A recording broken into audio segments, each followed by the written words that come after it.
গো আমি মাছ গোস্ত মেলা দিন ধরে খাই না, কিনা হয় না, দাম বেশি পাই না, সাবার গেলে তো দেয় না, দেশকি পারে আসলে কচু মাছ দিয়ে ভর্তা দেয়, নুন দেয় খায়। দারিদ্রতার কাছে সময়ের চাহিদা বরাবরই জীবনের চেয়ে অধিক হয়ে দাঁড়ায়। বলছি হাট বাজারে একটু মাছের আশায় বসে থাকা 65 বছরের বৃদ্ধা ফালানি বেগমের কথা।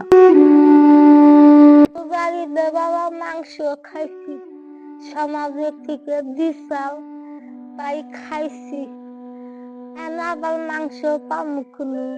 একটু মাছের আশায় হাট বাজারে ঘুরে বেড়ালেও কারো কাছে পাননি এক টুকরো মাছ। শাক লতা পাতা খেয়েই তাকে দিন কাটাতে হচ্ছে। বাবা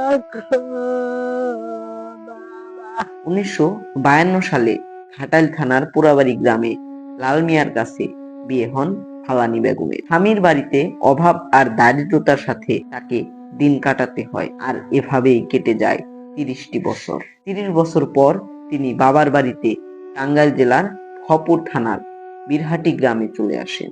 তারপর পরই ফালানি বেগমের কোল জুড়ে আসে এক ফুটফুটে মেয়ে। সেখানে তিনি তার অসুস্থ মা ও বোনকে নিয়ে নিভৃতভাবে বেঁচে থাকেন। গত 3 বছর হয় তার মা মৃত্যুবরণ করেন। তার কিছুদিন পরই তার স্বামীও মারা যান এবং গত বছর খানিক আগে তার একমাত্র অবলম্বন অসুস্থ বোন তিনিও পৃথিবী থেকে চিরবিদায় নেন। 65 বছরের বৃদ্ধা ফালানি বেগমের একমাত্র মেয়ে বিয়ে হয়ে গিয়েছে অনেকদিন আগেই। এক মুঠো ভাত দেওয়ার মতো অবলম্বন নেই।